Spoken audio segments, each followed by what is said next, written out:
దేవాదాయ శాఖలో వివాదాస్పదంగా మారిన సహాయ కమిషనర్ కె శాంతికి ప్రభుత్వం అయితే షాక్ ఇచ్చింది. ఆమెను నిర్బంధ ఉద్యోగ విరమణ చేయాలని ఆదేశాలు కూడా ఇవ్వనుంది. వివిధ ఆరోపణల నేపథ్యంలో దేవాదాయ శాఖ కమిషనర్ ఇటీవల జారీ చేసిన తాకీదుపై ఆమె ఇచ్చిన వివరణ సంతృప్తికరంగా లేదని తెలిసింది. దీంతో ఆమెను నిర్బంధ ఉద్యోగ విరమణ చేస్తూ 1-2 రోజుల్లో ఉత్తర్వులు కూడా రానున్నాయి. వైసీపీ ప్రభుత్వ హయాంలో ఆమె విశాఖపట్నం జిల్లా సహాయ కమిషనర్గా, విశాఖ, అనకాపల్లి, ఎన్టీఆర్ జిల్లాల దేవాదాయ శాఖ అధికారిగా కూడా పనిచేశారు. ఎంపీ విజయసాయిరెడ్డి ప్రోద్బలంతో వైసీపీ నేతలకు లబ్ధి చేకూర్చారు. అక్రమాస్తులు కూడబెట్టారని, నిబంధనలు ఉల్లంఘించారని, దేవాదాయ ఆస్తులను పరిరక్షించకపోవటం ఆలయాలకు నష్టం కలిగించేలా వ్యవహరించినట్టుగా అభియోగాలున్నాయి. గత ఏడాది ఆగస్టులో ఆమెను సస్పెండ్ చేసి ఆ ఆరోపణలపైన విచారణ కూడా ఆదేశించారు. తనపై వచ్చిన అభియోగాలకు ఆమె సరైన వివరణ ఇవ్వలేదు.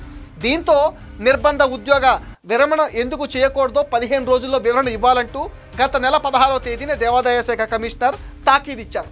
నిబంధనల ప్రకారమే వ్యవహరించారని, ఉల్లంఘనలకు పాల్పడలేదని ఆమె మళ్ళీ పాతపాటే పాడారు. తాను మొదటి భర్తతో చాలా కాలంగా దూరంగా ఉంటున్నానని, అందుకే రెండో వివాహం చేసుకున్నానని కూడా పేర్కొన్నారు. అయితే ఈ వివరణలపైన దేవాదాయ శాఖ కమిషనర్ సంతృప్తి చెందలేదు. విడాకులు తీసుకోకుండా రెండో వివాహం చేసుకోవటం ఏపీ సివిల్ సర్వెంట్ రూల్ 25కి విరుద్ధమని దేవాదాయ శాఖ వర్గాలు చెబుతున్నాయి. దీంతో ఆమెను నిర్బంధ ఉద్యోగ విరమణ చేయిస్తూ కమిషనర్ త్వరలో ఉత్తర్వులు కూడా ఇవ్వనున్నారు.